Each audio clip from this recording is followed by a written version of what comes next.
Morning students, मैं अंकुर Kumar physics की class में आपका स्वागत करता हूं। लास्ट लेक्चर में हम आवेश के गुणधर्म के बारे में पढ़ रहे थे, उसी को कंटिन्यू करते हुए यहां पर आज के इस लेक्चर में हम आवेश के गुणों पर बात करेंगे और भी आगे जो टॉपिक्स होंगे उन पे बात करेंगे। तो लास्ट क्लास में मैंने आपको लास्ट में बताया था कि यदि कोई भी वस्तु गतिशील है तो गतिशील होने पर उसका द्रव्यमान चेंज हो जाता है, बदल जाता है, परंतु आवेश वही बना रहता है। लेकिन मान लो कोई वस्तु है वो v वेग से गतिशील है, कितने वेग से? v वेग से गतिशील, और v वेग से गतिशील वस्तु का द्रव्यमान कितना रहेगा? द्रव्यमान हो जाता है m, लेकिन इसका आवेश बना रहेगा q। तो इस वस्तु का विशिष्ट आवेश कितना आएगा? विशिष्ट आवेश होगा q by m। इस तरीके से डिफाइन करते हैं, q by m। अब ध्यान देना, कोई वस्तु यदि v वेग से गतिशील होती है तो m द्रव्यमान क्या होगा? उसका बढ़ जाता है। ये बात मैंने आपको बताई थी, द्रव्यमान क्या होगा? बढ़ जाता है। और जब द्रव्यमान बढ़ जाता है, ये बढ़ेगा, तो विशिष्ट आवेश क्या होगा? घटेगा। तो हम यहां से एक स्टेटमेंट बना सकते हैं कि यदि कोई वस्तु v वेग से गतिशील होगी तो उसका आवेश तो वही बना रहेगा, लेकिन उसके विशिष्ट आवेश में क्या होती है? कमी होती है। तो इस तरीके से हम इसके विशिष्ट आवेश को वेग से रिलेट कर सकते हैं। ठीक है। तीसरे गुणधर्म की बात करें तो तीसरा गुणधर्म है वो है आवेश संरक्षण का नियम। आवेशों का संरक्षण या आवेश का संरक्षण ये बोल सकते हैं, या इसे आवेश संरक्षण का नियम भी बोलते हैं, कंजर्वेशन ऑफ चार्ज। आवेश का संरक्षण, कंजर्वेशन ऑफ चार्ज, इसके बारे में बात करते हैं। तो कंजर्वेशन ऑफ चार्ज क्या कहता है कि किसी भी वस्तु का आवेश है वो हमेशा कांस्टेंट बना रहता है, नियत बना रहता है, अर्थात अभिक्रियाओं के पश्चात और अभिक्रियाओं से पहले किसी वस्तु का कुल आवेश बराबर रहता है। आवेश को ना तो नष्ट किया जा सकता और ना ही उत्पन्न किया जा सकता। यही क्या है? आवेश का संरक्षण। जैसे एग्जांपल के लिए मान लो यहां पे ये बताया गया कि एक कांच की छड़, ये मान लेते हैं कांच की छड़ को सिल्क के कपड़े से रगड़ा गया। कांच की छड़ को जब सिल्क से रगड़ा जाता है, ये कपड़ा है जो कि किसका बना हुआ है? सिल्क का। सिल्क के कपड़े से रगड़ा जाता है तो यह देखा गया कि दोनों ही वस्तुएं आवेशित हो जाती हैं, जिसमें कांच की छड़ हमेशा धनावेशित होती है। हमेशा ये ध्यान में रखना, कांच की छड़ पर कौन सा आवेश आता है? धनावेश।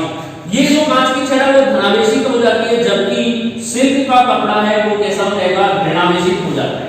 अर्थात प्रयोगों से यह पता चला कि इन दोनों ही वस्तुओं को आपस में रगड़ने पर जो इन पर आवेश आता है वो परिमाण में बराबर होता है, परंतु इनकी प्रकृति होगी वो क्या होती है? विपरीत होती है। तो इन दोनों का आवेश है वो समान परिमाण का आवेश प्राप्त होता है, समान परिमाण का आवेश। इस तरीके से ये देखा गया। ठीक है। इसके अलावा एक और एक्सपेरिमेंट किया गया, एबोनाइट की छड़ ली। एबोनाइट पदार्थ मैंने बताया था एमर जैसा पदार्थ होता है, तो ये वाली छड़ ली, एबोनाइट की छड़। ये वाला एक्सपेरिमेंट अलग किया था सेपरेट। एबोनाइट की छड़ को ऊनी कपड़े से रगड़ा गया, और ऊनी कपड़े से जब एबोनाइट की छड़ को रगड़ा गया तो देखा गया कि इस एबोनाइट की छड़ पर तो ऋणावेश आता है, ये तो हो जाती है ऋणावेशित, और ये ऊनी कपड़ा हो जाता है धनावेशित। तो हमेशा ध्यान में रखना कि कांच की छड़ है वो हमेशा धनावेशित ही होगी, और जो एबोनाइट की छड़ और प्लास्टिक की छड़ होती है वो हमेशा क्या होगी? ऋणावेशित छड़ होती है। और इस स्थिति में भी जो दोनों पर आवेश देखा गया वो आवेश क्या था? समान परिमाण का आवेश था। यह आवेश भी कैसा प्राप्त होता है? समान परिमाण का आवेश। तो यहां से यह बात कंफर्म कर दी गई कि किसी भी दो वस्तुओं को जब आपस में रगड़ा जाता है तो दोनों पर समान परिमाण में परंतु विपरीत प्रकृति का आवेश उत्पन्न होता है, अर्थात आवेश में कोई भी कमी नहीं होती है, कोई भी वृद्धि नहीं होती है। तो आवेश होगा वो कांस्टेंट रहता है, नियत बना रहता है। यही क्या है? आवेश संरक्षण का नियम है। और इससे ये स्टेटमेंट निकाला गया कि आवेश को ना तो उत्पन्न किया जा सकता और ना ही नष्ट किया जा सकता। किसी भी वस्तु का आवेश है वो हमेशा क्या रहेगा? संरक्षित रहता है। तो इसके कुछ एग्जांपल्स हैं, एग्जांपल्स दिए गए हैं। उन एग्जांपल्स में यहां पे हम बात करते हैं सबसे पहले नाभिकीय विक्रियाओं की। कुछ नाभिकीय विक्रियाएं कौन कौन सी है? नाभिकीय अभिक्रियाएं। तो इनमें नाभिकीय विक्रियाओं में भी आवेश संरक्षण का नियम लागू होता है कि नहीं लागू होता, उनके बारे में देखेंगे। तो सबसे पहले नाभिक लेते हैं नाइट्रोजन का। नाइट्रोजन 714 एक नाभिक था। इस नाइट्रोजन में बमबारी करवाई गई हीलियम नाभिक की, अल्फा। जो हीलियम नाभिक होता है 2He4 ये होता है अल्फा कण, और अल्फा कण की बमबारी करवाएगी। जब नाइट्रोजन नाभिक पर हीलियम नाभिक अल्फा कण की बमबारी करवाएगी तो ये नाभिक टूटकर किसमें, ये नाभिक पहले क्या बनाता है, फ्रियोन में जाता है, ठीक है, फ्रियोन 9, और यहाँ पे ये क्या बनाता है, एडी फ्रियोन बनाता है। लेकिन ये फ्रियोन अनस्टेबल होता है, और अनस्टेबल होने की वजह से ये क्या होगा, फिर से टूटेगा, और टूटकर ये किसमें चला जाता है, ऑक्सीजन 816 में चला जाता है, और प्लस में साथ में यहाँ पे क्या निकल जाते हैं, 1H1 इलेक्ट्रॉन्स निकल जाते हैं। ये जो कितने यहाँ पे 1H2 ड्यूट्रॉन निकलेगा, ठीक है, इलेक्ट्रॉन नहीं निकलेगा, सॉरी ये 16 वाला ऑक्सीजन के क्या होते हैं, ऑक्सीजन के दो समस्थानिक होते हैं, एक 16 होता है, एक 17, तो OH 17 में टूट जाएगा, और ये 1H1 एक प्रोटॉन निकल जाएगा। इस तरीके से यह अभिक्रिया होगी। तो इस अभिक्रिया में देखो यहाँ पर आवेश कितना है, आवेश होता है इलेक्ट्रॉनों की संख्या, क्योंकि आवेश की न्यूनतम इकाई क्या होती है, इलेक्ट्रॉन ही होती है, तो इलेक्ट्रॉनों की संख्या ही आवेश के बराबर होगी। तो यहाँ का आवेश कितना है, 7 क्यूब इक्वल, मान लो इसका आवेश कितना है, 2 क्यूब, तो टोटल कितना हो गया, 7 और 2 कितना हो गया, 9। ये तो अभिक्रिया से पहले का कुल आवेश था। फिर अभिक्रिया के बाद में इसका आवेश था 9 क्यूब, तो ये वाला 9 क्यूब हो गया, देख लो, और ये दोनों कितने हो गए, 8 क्यूब प्लस में 1 क्यूब कितना हो गया, 9 क्यूब। तो हम ये कह सकते हैं पहले भी 9 क्यूब था, अभिक्रिया होने के बाद भी 9 क्यूब है, और बाद में भी 9 क्यूब। इसका मतलब आवेश है वो हमेशा क्या रहता है, संरक्षित रहता है, आवेश संरक्षित राशि होती है, ठीक है। और भी अभिक्रिया देखें, जैसे नाभिकीय विखंडन में देखते हैं, दूसरा एग्जांपल नाभिकीय विखंडन, तो इसमें किस प्रकार से आएगा, नाभिकीय विखंडन में भी क्या आवेश संरक्षण का नियम लागू होता है। तो नाभिकीय विखंडन में एक यूरेनियम होता है जिसका होता है 92 235 होता है, 234 ये होता है यूरेनियम, ठीक है। यूरेनियम का नाभिक होगा, उसका परमाणु क्रमांक है 92, और ऊपर जो होती है वो द्रव्यमान संख्या होती है। केमिस्ट्री में आपने पढ़ा होगा, इस तरीके से बताते हैं 92 द्रव्यमान संख्या, और ये परमाणु क्रमांक है वो दे रखा है, परमाणु क्रमांक 92 है, और द्रव्यमान संख्या है 234। जब इसका विखंडन होता है या फिर नाभिक यूरेनियम नाभिक पर विखंडन होगा, ये टूटेगा, तो ये टूटता है अपने से छोटे नाभिकों में, 90 थोरियम में टूटेगा, ये भी रेडियोएक्टिव नाभिक होता है, और थोरियम में टूटेगा तो ये 238 होता है। यूरेनियम होता है तो कितना होता है, यूरेनियम 92 238, थोरियम में टूटेगा तो 94, और ये 234 90 ये थोरियम होता है, ये ध्यान रखना, ठीक है।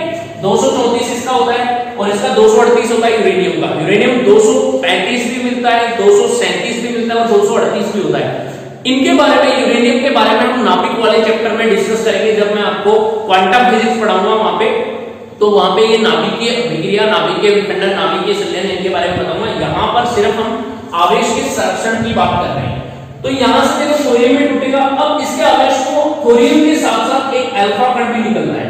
अल्फा कण क्यों निकलेगा, क्योंकि विकिरणें निकलेंगी, ये नाभिकीय विखंडन हो रहा है, रेडियो एक्टिव विकिरणें निकलेंगी, और रेडियो एक्टिव क्षय होगा, रेडियो एक्टिव क्षय में रेडियो एक्टिव कण निकलेगा जो कि अल्फा कण होता है। अब देखो अभिक्रिया होने से पहले इसका कुल आवेश कितना था, Q की वैल्यू 92 थी, यहाँ पर कितनी है 90 प्लस में, और यहाँ पे कितना है 2, तो कितनी होगी 92। तो अभिक्रिया होने से पहले और अभिक्रिया होने के बाद कुल आवेश क्या है, संरक्षित। तो हम कह सकते हैं आवेश संरक्षण का नियम लागू होगा। एक लागू होता है युग्म उत्पादन में। युग्म किसके बारे में, जैसे गामा विकिरण होती है, अगर हम बात करते हैं रेडियोएक्टिव क्षय की, तो देखो मैं आपको रेडियोएक्टिव के बारे में बताता हूं। रेडियोएक्टिव क्षय होता है वो 3 प्रकार से होता है। रेडियोएक्टिव क्षय 3 प्रकार से कौन कौन सा होगा, पहला होता है अल्फा क्षय, दूसरा होता है बीटा क्षय, और तीसरा होता है वो होता है गामा क्षय, ठीक है। 3 प्रकार के क्षय होते हैं, अल्फा, बीटा और गामा। अल्फा में तो अल्फा कण निकलता है जो कि हीलियम नाभिक होता है 2He4, ये होता है हीलियम नाभिक जिसको बोलते हैं अल्फा कण। अब अल्फा कण क्यों बोलते हैं इसको, वो भी बताता हूं मैं आपको। देखो हीलियम नाभिक है, इसको लिखते हैं 2He4। अब ध्यान देना, इसके पास में प्रोटॉनों की संख्या कितनी है, 2, क्योंकि परमाणु क्रमांक भी किसके बराबर होता है, प्रोटॉनों की संख्या के बराबर। ये प्रोटॉनों की संख्या भी 2। अब द्रव्यमान संख्या कितनी है इसकी, 4, तो इलेक्ट्रॉनों की संख्या कितनी हो जाएगी, द्रव्यमानों की संख्या में से प्रोटॉनों की संख्या बराबर होती है इलेक्ट्रॉनों की संख्या, तो इलेक्ट्रॉनों की संख्या भी 2 हो जाएगी। न्यूट्रॉनों की संख्या निकालेंगे तो न्यूट्रॉनों की संख्या द्रव्यमान संख्या में से ये घटा देंगे, परमाणु क्रमांक तो कितनी हो जाएगी, 2। हीलियम नाभिक के पास में 2 ही प्रोटॉन, 2 इलेक्ट्रॉन और 2 ही न्यूट्रॉन होते हैं, ठीक है। अब ये तो है मीडियम नाभिक। अब इसको अल्फा कण कब बोलेंगे? अल्फा कण बोलने के लिए इसके दोनों इलेक्ट्रॉनों को हमें क्या करना होगा? निकालना पड़ेगा। जब इसके दोनों इलेक्ट्रॉन यहां से निकल जाए अर्थात क्या हो जाए? उत्सर्जित हो जाए। अब उत्सर्जित होने के बाद में इसके पास में इलेक्ट्रॉनों की संख्या कितनी हो जाएगी? 0। तो ये वाला नाभिक यहां पे लिख रहा हूं मैं इधर 2He4 जिसके पास प्रोटॉन 2, इलेक्ट्रॉन उत्सर्जित हो गए, उत्सर्जित होने के बाद में 0 और न्यूट्रॉन कितने हो? 2। तो इस नाभिक को हम क्या बोलते हैं? अल्फा कण। अर्थात हम ये कह सकते हैं कि अल्फा कण के पास में इलेक्ट्रॉनों की संख्या कितनी होती है? 0 होती है, जबकि हीलियम नाभिक के पास कितनी होती है? 2। ये चीज आपको ध्यान रखना। बीटा 6 होता है, तो बीटा 6 में क्या होता है? इसमें दो प्रकार के कण निकलते हैं। तो E+ जिसको पॉजिट्रॉन बोलते हैं, प्रोटॉन होता है ना, प्रोटॉन को E+ से लिखते हैं, अभी बताया था लास्ट लेक्चर में। तो E+ प्रोटॉन से लिखते हैं, इसको बोलते हैं पॉजिट्रॉन। ये ध्यान में रखना, क्या होता है? ये पॉजिट्रॉन। और एक होता है E- जिसको बोलते हैं इलेक्ट्रॉन। तो ये दो प्रकार के कण निकलते हैं बीटा 6 में।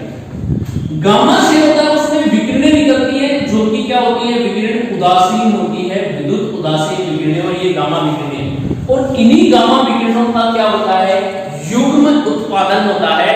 गामा विकिरणों से ही बनेंगे, किस तरीके से बनते हैं उसके बारे में बताता हूं। तो इसका जो तीसरा एग्जांपल है वो है युग्म उत्पादन का। तो देखते हैं यहां से युग्म उत्पादन किस तरीके से होता है। जब मान लो गामा विकिरण विद्युत उदासीन है, इस पर गामा विकिरणें जब ये विखंडित होती है, टूटती है, तो ये एक इलेक्ट्रॉन और एक पॉजिट्रॉन में टूटती है।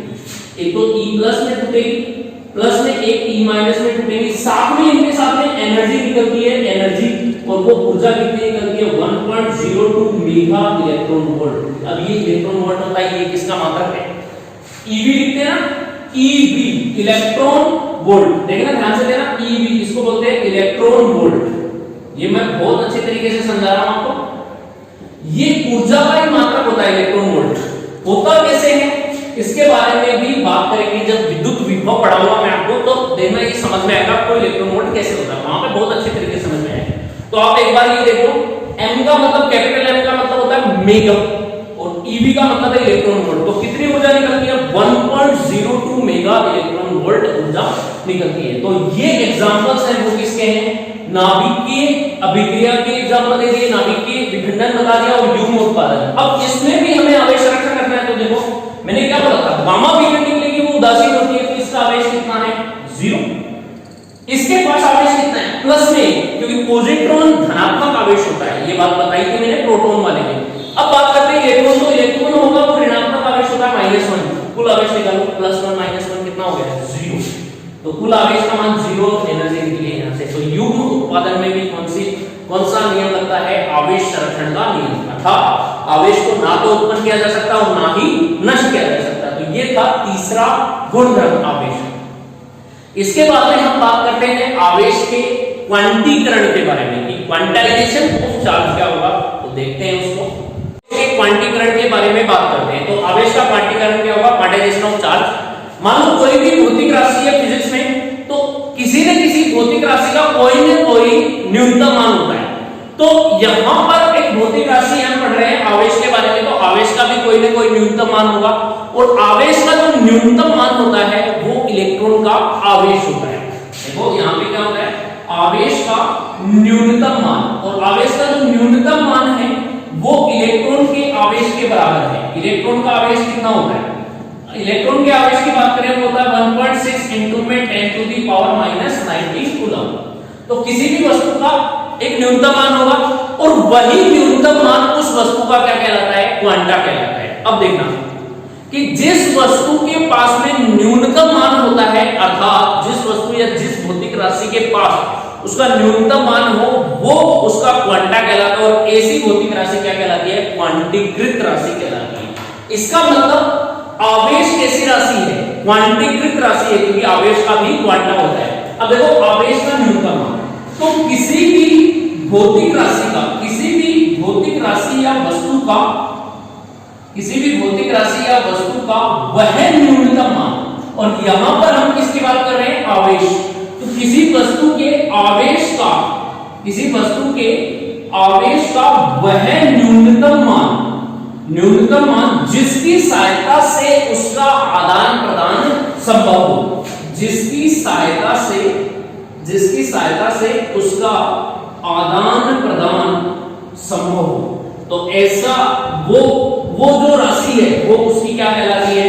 क्वांटा कहलाता है। आदान प्रदान संभव हो उसे क्या कहते हैं? क्वांटा, उसे कहते हैं क्वांटा। और ऐसी राशि है वो कौन सी राशि कहलाती है? क्वांटीकृत राशि कहलाती है। तो अब यहां पर देखो, आवेश का आदान प्रदान होता है क्योंकि आवेश नष्ट नहीं होता, एक से दूसरी वस्तु में ट्रांसफर हो सकता है। तो आवेश का आदान प्रदान करने के लिए एक न्यूनतम मान होता है जो कि क्या? इलेक्ट्रॉन का आवेश अर्थात इलेक्ट्रॉन। तो आवेश का स्थानांतरण जिसकी सहायता से हो सके या आदान प्रदान हो सके वही उसका न्यूनतम मान है, तो उसे हम क्या कहते हैं? क्वांटा। तो हम यहां से क्या कह सकते हैं कि आवेश का जो क्वांटा होता है वो क्या होता है? इलेक्ट्रॉन होता है। तो यहां पे बात करें तो आवेश का क्वांटा वो क्या कहलाता है? इलेक्ट्रॉन। ये होता है इलेक्ट्रॉन।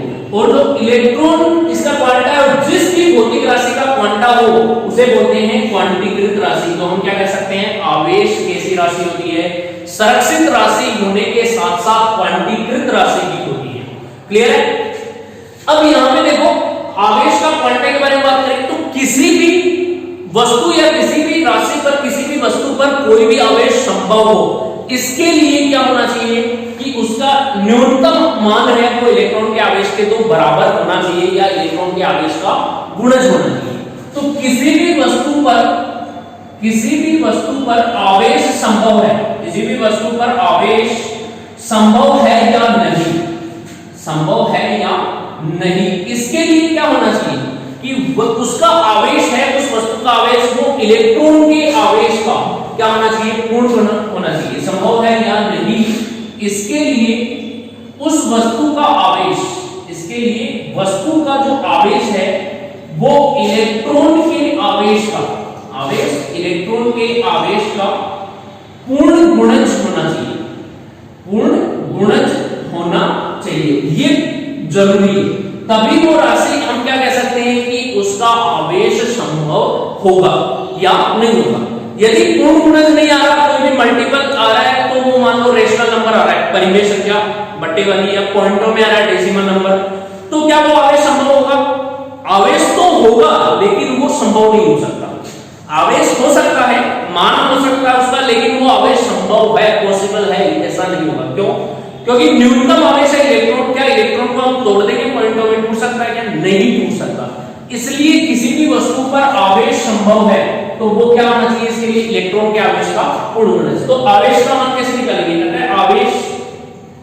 अतः किसी भी वस्तु का आवेश होगा वो कैपिटल Q बराबर इलेक्ट्रॉन के आवेश का क्या होना चाहिए? पूर्ण गुणज। और पूर्ण गुणज पूर्णांक संख्या को कैसे लिखते हैं? n से। चाहिए आवेश धनात्मक हो चाहिए ऋणात्मक हो, तो किसी भी वस्तु पर आवेश का फॉर्मूला क्या आएगा? Q बराबर प्लस माइनस n।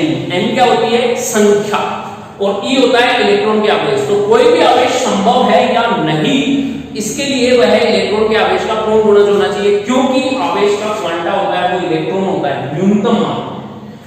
इस तरीके से हम आवेश का क्वांटीकरण कर सकते हैं। तो ये होती है क्वांटीकृत राशि होती है। ठीक है, आवेश संरक्षित राशि होने के साथ साथ क्वांटीकृत राशि होती है। तो इसी के साथ आवेश के गुणधर्म फिनिश होते हैं। यहाँ पर हमने कुछ गुणधर्म देखे थे, तो योज्यता का नियम देख लिया था, निश्चलता देख ली थी, संरक्षण देख लिया था आवेश का, और क्वांटीकरण देख लिया। तो अब इनके बारे में हम बात कर रहे थे। देखो बीच में एक टॉपिक आया था हमारा द्रव्यमान और आवेश के रिलेशन। तो उन दोनों में अंतर देख लेते हैं कि द्रव्यमान, मैंने आपको ये बताया था लास्ट वीडियो में कि यांत्रिकी में जो महत्व द्रव्यमान का होता है वही विद्युतकी में कौन करता है? आवेश, और आवेश का महत्व होता है। तो हम यहाँ पे बात कर लेते हैं कि द्रव्यमान और आवेश में क्या क्या अंतर होते हैं, उनके बारे में थोड़ा सा देख लेते हैं। तो यहाँ पर देखो आवेश के क्वांटीकरण की बात में उन दोनों के बारे में बता रहे हो। द्रव्यमान और आवेश दोनों में डिफरेंसेस क्या होते हैं, किस तरीके से हमें पता होना चाहिए। जनरल नॉलेज के लिए ये बातें पता होनी चाहिए। तो देखो सबसे पहले यहाँ पे लिखता हूं मैं द्रव्यमान और इस साइड लेते हैं आवेश। अब दोनों में ही डिफरेंसेस देखते हैं। तो सबसे पहले दो द्रव्यमानों के मध्य कौन सा बल लगता है? दो द्रव्यमानों के मध्य न्यूटन का गुरुत्वाकर्षण बल लगता है। पहली बात होता है ना कि दो द्रव्यमानों के मध्य m1 व m2 के मध्य न्यूटन का गुरुत्वाकर्षण बल लगता है। कौन सा बल लगेगा? गुरुत्वाकर्षण बल लगता है। इसके साथ साथ जब आवेश की बात करें तो आवेश दो होंगे Q1 तथा Q2, तो दोनों के मध्य गुरुत्वाकर्षण बल तो लगेगा ही लगेगा। क्यों? क्योंकि इनका आवेश है तो इनका कुछ ना कुछ द्रव्यमान होगा, क्योंकि द्रव्यमान वाली वस्तु पर ही आवेश संभव है, बिना द्रव्यमान के आवेश कभी भी संभव नहीं होगा। तो Q1 तथा Q2 के मध्य कूलाम का स्थिर विद्युत बल लगता है। कूलाम का कौन सा बल लगेगा? स्थिर विद्युत बल। ये ध्यान में रखना, ये कार्य होता है। दो द्रव्यमानों के मध्य को न्यूटन का गुरुत्वाकर्षण बल लगता है, जबकि दो आवेशों के मध्य क्या होता है? कूलाम का स्थिर विद्युत बल लगता है। इसके बारे में डिस्कस करेंगे, अपना अगला टॉपिक जो आएगा वो यही है। फिर बात आती है गुरुत्वाकर्षण बल। तो जो गुरुत्वाकर्षण बल होता है ये केवल आकर्षण की प्रकृति का होता है। कौन सा बल होता है? गुरुत्वाकर्षण आकर्षण बल की प्रकृति का होता है द्रव्यमानों के मध्य। लेकिन जब हम बात करें स्थिर विद्युत आकर्षण बल की, ये वाला स्थिर विद्युत बल, तो ये दोनों प्रकृति का होता है। दोनों प्रकृति, जिसमें आकर्षण भी हो सकती है और प्रतिकर्षण भी होगी, दोनों होंगी। क्यों? क्योंकि समान आवेशों के मध्य क्या लगता है? प्रतिकर्षण। ये तो होगा समान आवेशों के मध्य। और जब हम बात करें आकर्षण की, तो वो किसके मध्य लगेगा? विपरीत आवेशों के मध्य क्या होगा? आकर्षण। विपरीत आवेशों के मध्य होता है वो आकर्षण होता है। ठीक है, इसके बाद में तीसरे पॉइंट पे डिस्कस करेंगे कि तीसरा पॉइंट क्या है। तो तीसरे पॉइंट की बात करें तो देखो, इन दोनों द्रव्यमानों के मध्य गुरुत्वाकर्षण और इनकी प्रकृति होगी। गुरुत्वाकर्षण बल लगता है वो भी केंद्रीय बल होता है, क्योंकि केंद्र की क्रिया रेखा से गुजरता है। संरक्षी बल और स्थिर विद्युत बल वो भी संरक्षी बल होता है, तो ये डिफरेंस नहीं होगा। ठीक है, संरक्षी बल वह बल जो केंद्र की क्रिया रेखा से गुजरे, संरक्षी बल कहलाता है। और जो केंद्र की क्रिया रेखा से न गुजरकर किसी अन्य स्थान से गुजरे, जैसे स्पर्श रेखा गुजरे, तो वो होता है असंरक्षी बल। अब हम यहां पे बात करते हैं द्रव्यमान और आवेश। तो द्रव्यमान कैसी राशि होती है? मूल भौतिक राशि होती है। ध्यान रखना, जो मूल राशियां पढ़ते हैं ना उसमें द्रव्यमान, लंबाई और समय आता है। तो ये कौन सी राशि होती है? मूल भौतिक राशि। द्रव्यमान होता है मूल भौतिक राशि, जबकि आवेश क्या होता है? व्युत्पन्न राशि होती है, मूल भौतिक राशि नहीं है। कैसी राशि है? व्युत्पन्न राशि। किसी भी वस्तु का जो द्रव्यमान होगा वो वेग पर निर्भर करता है, सापेक्षिक राशि है, जबकि वस्तु का आवेश वेग पर निर्भर नहीं करता, अनापेक्षिक राशि। अभी पढ़ा था लास्ट लेक्चर में, जो मैंने बताया था ना गुणधर्म में, तो ये क्या होता है? वेग पर तो निर्भर करेगा, वेग पर निर्भर, और ये आवेश है वो भी वेग पर निर्भर नहीं करता है, निर्भर नहीं करेगा। ठीक है, इसके बाद में दो गुणधर्म और होता है, मैंने क्वांटीकरण और संरक्षण। तो आवेश है वो क्वांटीकृत भी है और संरक्षित राशि भी है, जबकि द्रव्यमान ऐसा नहीं है, टूट जाता है।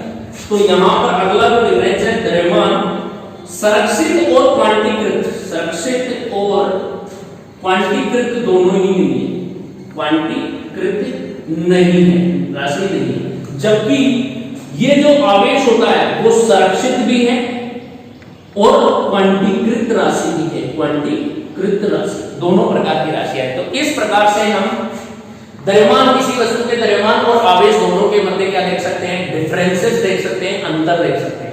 तो आज के इस लेक्चर में हम यहां तक बात करते हैं आवेश के गुणधर्म की। जो नेक्स्ट लेक्चर होगा उसमें हम इस पे बात करेंगे स्थिर विद्युत बल, कूलाम की स्थिर विद्युत बल पे।